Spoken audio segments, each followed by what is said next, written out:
All right, it worked. Look at that. Hello, Okay, everyone. good. Yes, and welcome back to another episode of the Health Detective Podcast by Functional Diagnostic Nutrition. My name is Evan Transue, aka Detective Ev, and I will be your co-host for today's show. We are back with Lunch and Learn number 7. We're talking about the GI Map Stool Test today, and I have none other than Lucy McKellar with me, director of the AFDNP Association. I'm all off today. What do you do, Lucy? I just hang out at FDN and talk to the grads, That's about it. I do this podcast thing. right? Yeah, I Cool. just I hang out with our grads and I help them with building their community and further education. That is my role. Good. All right. So hopefully we're not as off when we're talking about our stool tests today. We're kind of going in order here. If it's your first Lunch and Learn tuning in, we're just talking about some of the high level concepts of FDN, and we'll continue to do this throughout the weeks and months. Before we get into that, two quick announcements, or really just one, I guess, today. The pseudo announcement, it's not really an announcement, is we're going to have a live podcast right after this too, round 2 with Deborah Atkinson. We're going to be talking about the differences between pro-inflammatory and anti-inflammatory exercise and the fine line between those two things. So catch us at 3:30 EST. We're literally going live right again after this. And the second announcement, or the real announcement, I should say, is I just figured out these cool QR code things on our streaming platform. So look at the little QR code. I'm so excited, man. I got a countdown, this Damn QR it. code. But I wanted to invite you guys to this if you're not already a part of it. It is our summer open house event. It is totally free, and we are already in it because it is June. So right now, what we are doing is an entire month of live events for the month of June in 2024. We have, I think, just under or maybe just over 30 scheduled, and we finished the second one today already. So this is your opportunity to look into the FDN course if that's something that you're interested in, or maybe you're already a part of the course, or you're graduated, or you're a coach that you're like, hey, I like this FDN thing, I just don't plan on doing it. Well, about 75 to 80% of the conversations this month are around business. So just tomorrow, we have 2 different business conversations, pretty much the same thing on Wednesday or Thursday as well. I'll say Thursday, right? Today's Tuesday, if we're doing Lunch and Learn. So we have pretty much the same thing all week with different business topics and different speakers, but conceptually similar stuff. So it's going to be really fun. So test out that QR code, see if that works for you guys. I tested it beforehand. Oh, look at that. Someone scanned the QR code. We get a notification for this. This is awesome. Good social proof. So I'm glad that's working, and I will leave that up while we get into this GI map stuff. So Love it. Lucy, last time we gave them an intro into gut health, and we talked about why it's important, why we consider it a foundational thing here at FDN, because there's only so many core labs that we have, right? We only have Right. about 5 foundational labs, 6 tests, 5 foundational labs, though, and we'll explain what that 6th test is probably in a different episode, or definitely in a different episode. Today, what we're going to do is, that's so cool that this comes. I'm so sorry, guys. Like, I'm beyond distracting because I'm just excited that, like, it says, do you see that? It says someone scanned the I QR know code. You it get the keeps popping notification. up, and I'm like, do it, guys. Get involved. Like, That's cool. even if it just piques your interest, like, you should definitely check it out. It's free. Nice. All right. Anyway, sorry. So, GI Map Stool Test. We have live results for you today. So, I promise I'm making up for my distractions here. And even better yet, you're going to get to see my GI Map Stool Test results from when I first took this test at FDN.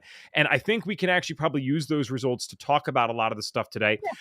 Real quick before we do that, I guess we should go over some of our bullet points before we get too distracting with the lab results. And if you're listening on audio and you're like, I want to be involved in these QR codes and all this stuff, at the top of the show notes, if you're listening on audio, you have a link to the YouTube version of this. So we will get that sent to you. Well, not sent to you, but I'll have that over after this. I'm really off today. I just came back from Austin for a conference. So I have a smile on my face, but the brain is I heard not you didn't get much smiling. sleep. You were go, go, go, but that's kind of unsurprising, as I feel that ties in with who you are as a human.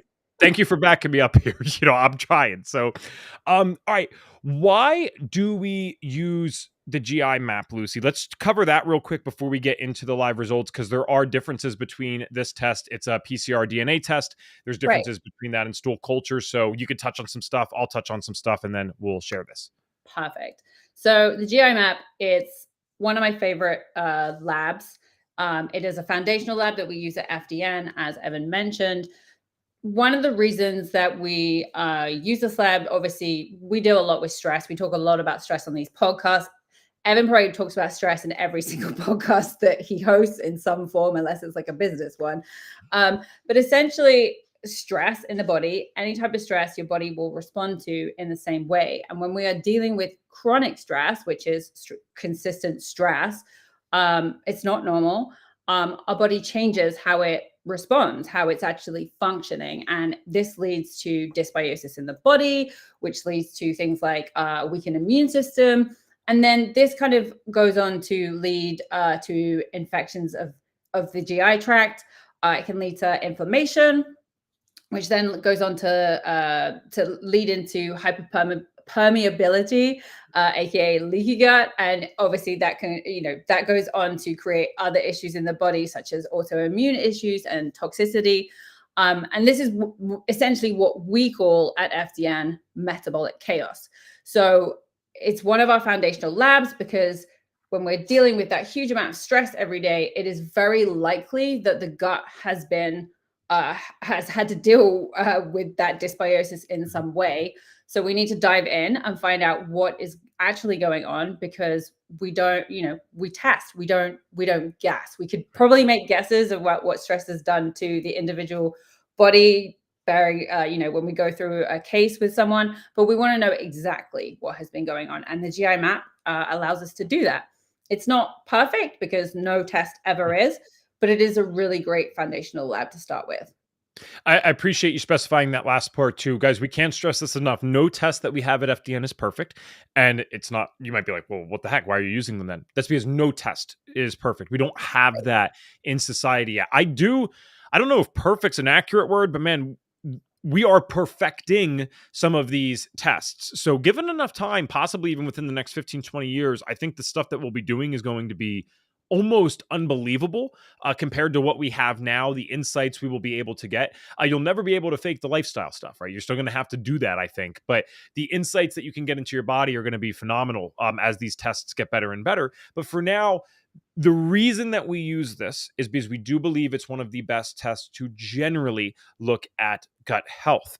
And I did mention the kind of differentiation here between this is a PCR DNA test, and formerly we had used a stool culture test because at one point that was considered best on the market. So I'll explain the difference between that right before I share these results here of my own. The PCR DNA thing, that means that it's looking at everything in a very non-discriminate way. So DNA means that the stuff that's in you, the pathogens, right, the parasites, bacteria, they could have died, and then we can still test for those in the stool.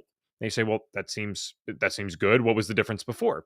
Well, with a stool culture test, you need to actually have something growing. And the inherent issue with this always was that literally about 95% of all these pathogenic things, they die when they're exposed to oxygen. So you can see just how limited some of these tests were in the past. Now, what's really interesting, and this is why it's so important to have mentors, especially in the health space, but really for anything in life. I remember when I was talking to Reed, and I said it so matter of fact, and he's like, well, have you thought about this? When we started using the PCR DNA test, because when I went through the course 7-8 years ago, we were actually still teaching stool culture. We just shifted around when I started. And I was saying, oh, well, this is great now. We won't have any more human error because stool cultures, especially the one that we used, we had humans looking at it as well. And he said, well, yeah, but now we have technology error. He's like, I love a human looking at it and thinking about things that the technology will never be able to think about. I'm just like, oh, duh. Like, I never thought about it that way. So there are pros and cons to both. We're just trying to use what's best most of the time in most situations. So we're not saying stool cultures are bad per se, but this is what we believe right now is probably some of the best technology that we have to generally look at someone's gut. So let's look at my very unfortunate gut results here from back in the day. I'll get my screen shared. And Lucy, could you let me know, is this big enough here?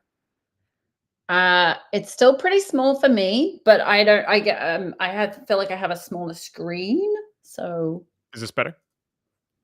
Yes. Thank you. I'm zoomed in. All right. So it's going to be a little tricky to go over the entire test today, especially with a podcast right after this. But we're kind of going to go through some of the stuff really quick. So this top part, is the pathogens section. So this is more short-term pathogens, not always, but typically these are going to be transient. So you can see things like C. diff, Campylobacter, E. coli. So most of the time, if something came up on this result, the person would have known that they were sick at the time that they took the test. They might have had like food poisoning or something. They also could have been asymptomatic, but the chances are if something came up in this section, not always, but most of the time, if you retested them by the time you even got the results back, chances are this is already cleared out. So this is useful for certain reasons, but for today, it's not really something that we need to talk about too much. Parasitic pathogens, this is obviously pathogenic parasites, is another way to say it. These are pretty nasty ones if they come up on the GI map. You see Cryptosporidium, Giardia. Giardia is probably the one that some of you guys might have heard of. If you have any local lakes near you, there might be Giardia in that. You definitely don't want it, but Giardia could be in some of those lakes. You'll get warnings sometimes in hiking areas if Giardia is present because it can affect your dogs. It can affect you. If you're like scooping up a canteen and trying to get some water, that could get into your body. That's no good. Viral pathogens, actually, I shouldn't even say very rarely. I've never seen this come up on a GI map. So I kind of want to get into the things that are most useful for people. And Lucy, this is basically her first time seeing this stuff. So let's start with our wonderful friend, H. pylori. I'll take a little break here. Do you want to tell me what you're seeing here, Lucy, based on, like, let's say you saw these test results as a client or from your client. What would you be thinking right here? I'd be thinking that we need to self-treat for H. pylori. So it's really interesting. I think, is it more than 50% of the population, or is it around 50% are estimated to have H. pylori? It's In unbelievable. Africa, it's estimated that about 50%, I believe, have it. Okay, got it. And I mean, give or take with those stats, obviously, there's only so like you can only be so accurate with something like that. But needless to say, honestly, I have probably seen, or not probably, I have seen H. pylori come up in around 80% of the stool tests that I ran on clients. It is unbelievably common. There's kind of two schools of thought about whether you need to self-treat if it's under the range. It depends on the individual and if they're symptomatic. We've kind of touched on asymptomatic and symptomatic before, but this is, if someone is symptomatic for H. pylori, I would definitely advise them self-treating. And one of the reasons is that H. pylori can actually is associated with ulcers, which is then obviously associated with stomach cancer. Now, as we can see from Evan's result here, he has a virulence factor, which means that is actually a risk for him. Having if he left the H. pylori untreated, it could actually go on to create stomach ulcers for him, which then unfortunately could lead to some kind of gastronomic cancer. It is very, very treatable with the method that we do at FDN. So I know it all sounds scary when you're using words like ulcers and cancer, but this is not to freak you out. This is kind of just to give you all the information of what we see at FDN. Yeah, and I've said this in so many of these lunch and learns already. I mean, I know we're only on number 7, but I feel like I've said this every time. FDN, more than anything, teaches you how to think, right? How to really think objectively and be a detective. We use that word in kind of a cute way. I call myself Detective Ev, like, hey, it's a funny character name that you remember, but really we are health detectives. So there's a few nuances here. For example, Lucy brought up the idea and the fact that about 50% of the population in the Eastern world, specifically Africa, is estimated to have H. pylori. Now, she also just said about 80% of the people she's worked with have shown up hot for this. I would say it's at least 80% for mine. I would say it's upwards of 90%. So kind of splitting hairs, but certainly way more than even the highest places on earth. Because if you go to the United States of America, which is where the bulk of my clients have always been, then in theory, it's only supposed to be about 25 to 30%. So why is it that 80 to 90% are actually coming up? Is we're not the only FDNs that have had this experience at all. This is where you have to be a detective. There's a few things you have to think about here. One is the fact that you're using a PCR DNA test. And so when you're using a DNA test, remember, even things that are dead are going to show up. So that means even if it was passing through you in kind of a transient way, that means H. pylori could still show up. And I'm not giving an opinion on this one way or the other, but you guys might recall there was a lot of controversy around PCR DNA testing during COVID. The reason there was controversy is not because of the validity of PCR DNA testing. The reason that there was controversy is because you could be asymptomatic, be exposed to an infection, and it could just be passing through you, and it would still come up on a PCR DNA test. Now, we teach something at FDN called clinical correlation, and we should probably do a whole lunch and learn on that now that I'm saying that out loud, right? That would be worth it. And just give some examples with it. But when you're not doing clinical correlation, PCR DNA testing can be problematic. And that's why the person, I think it was the individual who won a Nobel Prize for it, actually was very hesitant about using it in the way that it was being used. Because if I'm asymptomatic and I come up on a PCR DNA test for COVID and you say I have COVID, is that true? Well, I was exposed to COVID, I contracted COVID, but I didn't get sick from COVID. So is that fair to say that, I passed away from it if I passed away from something else at the time? Is it fair to say that I even had it at all? That's a different conversation. But what clinical correlation would say is, okay, we did this PCR DNA test with you. You're sneezing, you have a sore throat, you're super fatigued, you have some of the GI symptoms that many people that get COVID experience. That's clinical correlation. You probably have COVID. So that would not be controversial. Similarly, here's how we need to think about H. pylori in this stuff. We need to clinically correlate to the individual. So you guys won't know every little symptom thing off the lunch and learn. That's not going to be the case, but we can give you an idea of what this might look like because you'll hear different schools of thought with this. Some argue that H. pylori is actually completely benign. It's almost even possibly beneficial. It can be looked at as a commensal bacteria. I don't know if I'm fully convinced of that yet, but I get what they're getting at. So let's go clinical correlation route. We go to Evan Transue, myself, right? You brought up the idea of ulcers. I have had stomach ulcers. In fact, when I was a kid, I had such bad stomach pain many times that it put me in the hospital. And they're like, does he have appendicitis? Does he have this, that, the next thing? Another thing that everyone agrees on, this is not even necessary for clinical correlation per se, is the virulence factors are not something that you want. We know the virulence factors do increase your risk of gastric cancer. It's fairly small. This isn't something to like lose sleep over per se, but it is something to be conscious about. In addition, H. pylori can also have some other things associated with it. It's actually been shown to be correlated with cystic acne. I had that at one point. It's even been shown to be associated with neuroinflammation. Good thing I never had mental health issues, which sarcasm, just so you know. So there was a lot of clinical correlation here, which is a definite time where we would want to advise the individual on their options for self-treating something like this. You also, of course, can take the bacterial route. And if you, antibiotic route, I'm sorry, I don't know why I said bacterial route.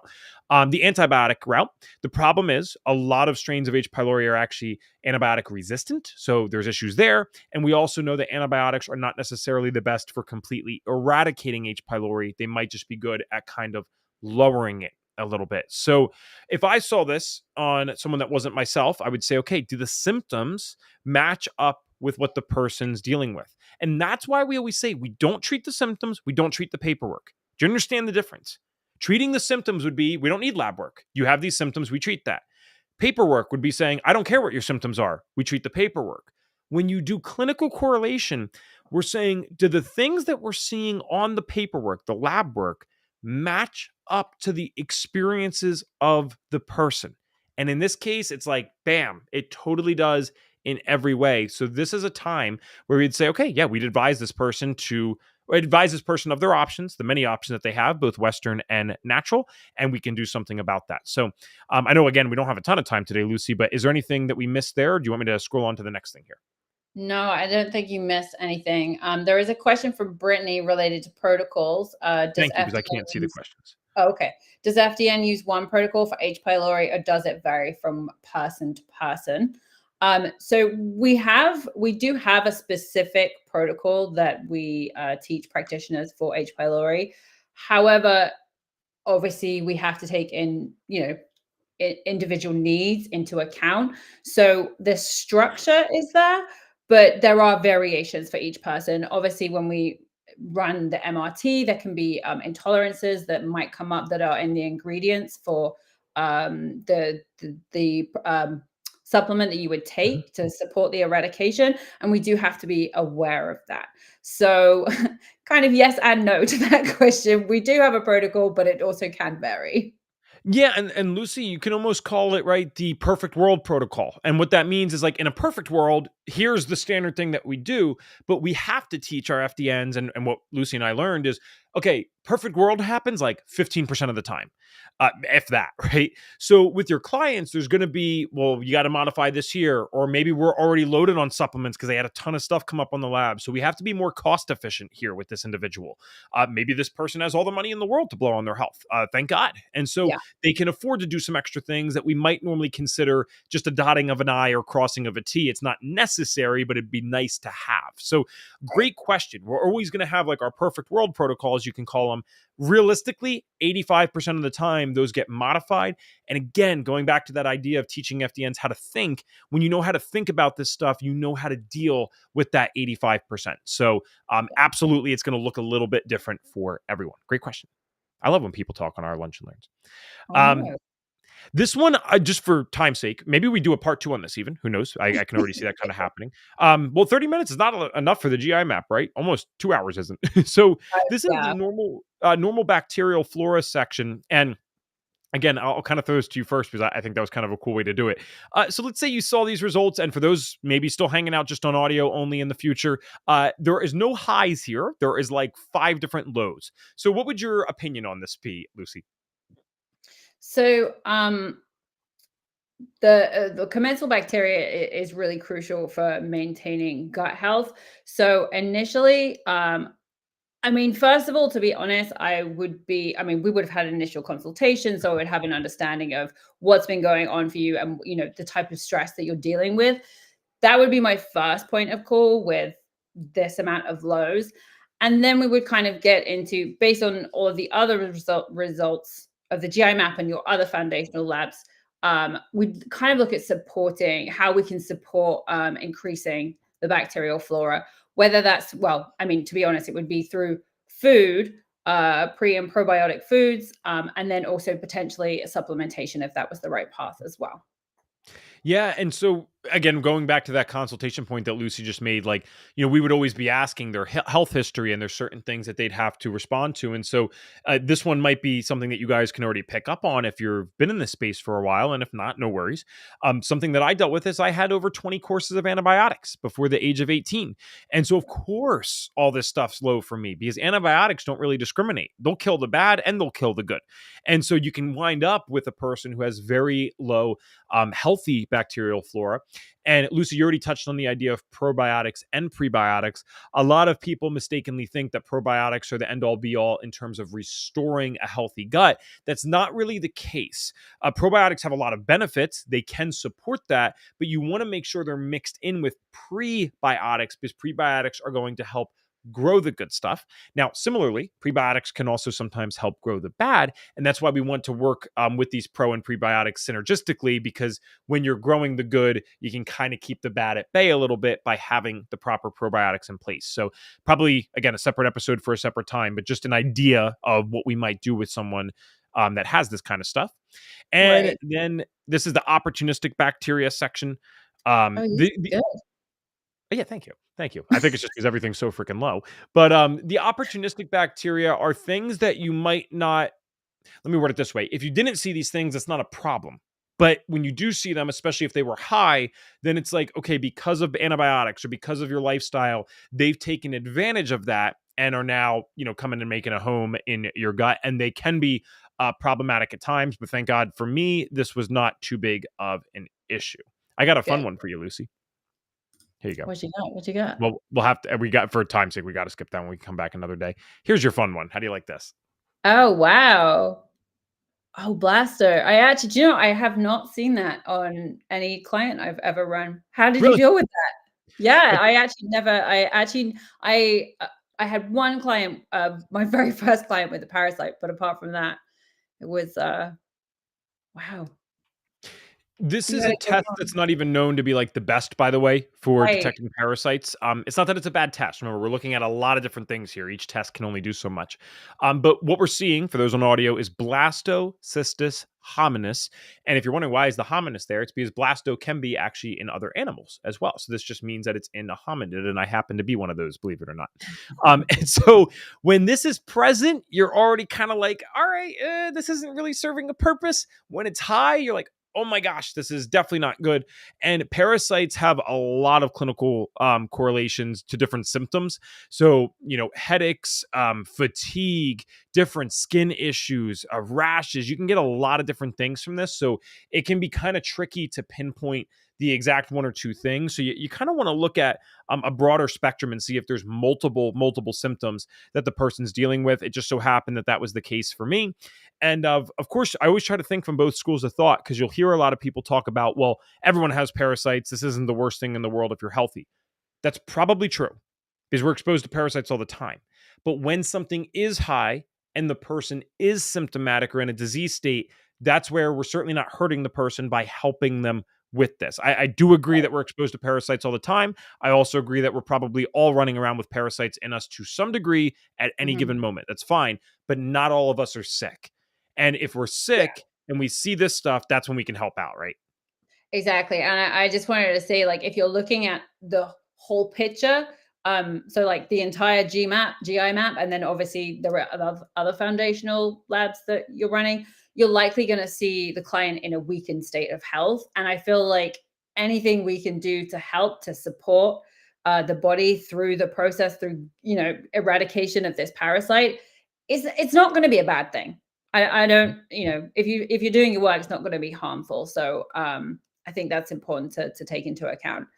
Ev, I know you're pretty much on a time, so should we speed to the next? Do we have Yes. time? Yeah, We can and go. this is really the last little section here, so we'll go through some of this quick. And remember, guys, the whole point of these lunch and learns is to do this in 30 minutes, so you could take some nuggets in the middle of the day and go on. You're not going to get the full education. That's why we have a Right. course. But you can get some insights here, and we hope that these have already helped you today.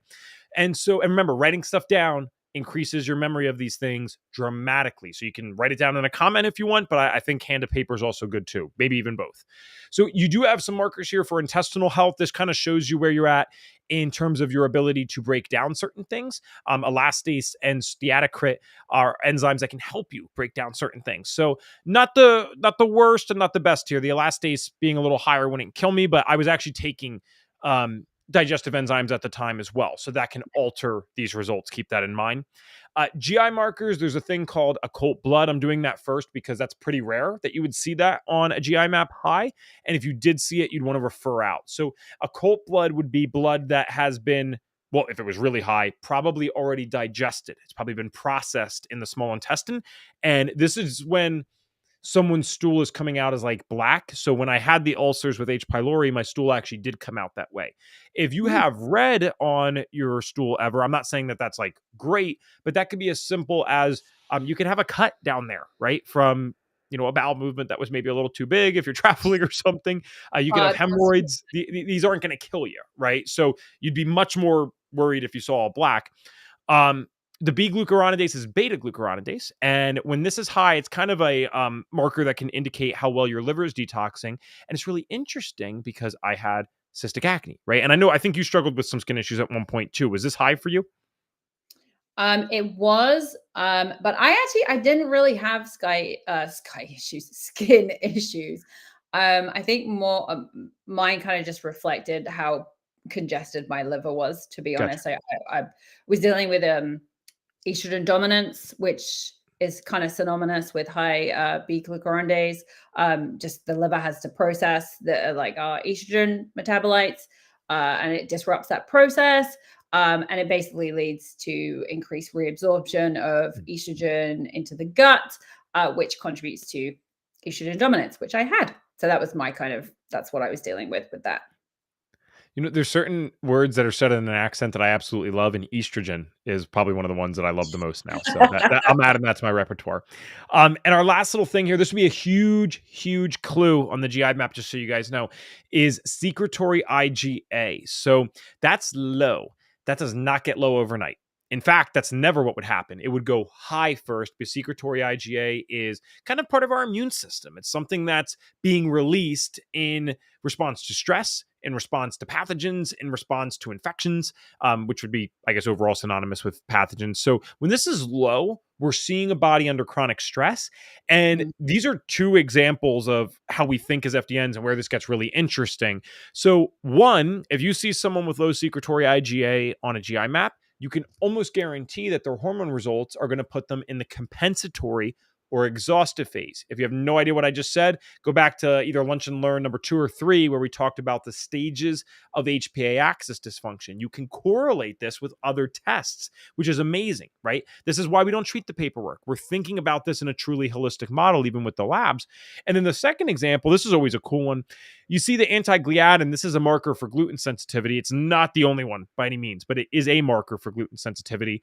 And you see mine's 98, but the reference range is 0 to 157. Now, you'll also see that it's anti-gliadin IgA. So it kind of sounds similar to secretory IgA, right? So these are both immunoglobulin A. Now, if immunoglobulin A, the secretory IgA, is low, you can almost guarantee that the anti-gliadin IgA is not as high as it should be. Your body doesn't have that ability to make that response anymore. So could we say fairly that this 98 would be significantly higher for this individual if they could produce that? Yes. So I know we went through a lot of that fast today, but I hope you guys started to understand these are some of the ways that we think as FDNs. These are some of the insights that we can have. We're not just looking at paperwork or looking at symptoms. We're constantly connecting things in this giant web. So, Lucy, do you have any final thoughts on this today? I cannot believe how fast this one went. And I know, Phil, I know it's been a shame, but what I would say is if any of this has piqued your interest, it is a great time to check out that QR code in the corner. I know obviously I've said that it is mostly kind of business based, but there is some more health topics in there. And if it's piquing your interest, there's a reason why. So check it out. Cool. I'll be back in 10 minutes with you guys if you'd like. I see 21 of you live today, so that's awesome. Nice. And we'll be back in 10 minutes to talk about pro and anti-inflammatory exercise. Lucy will be out next week because you're going on a fun trip. So we might have to delay the Lunch and Learn, not on Tuesday, but we will have one for you guys next week, and we're looking forward to seeing you then.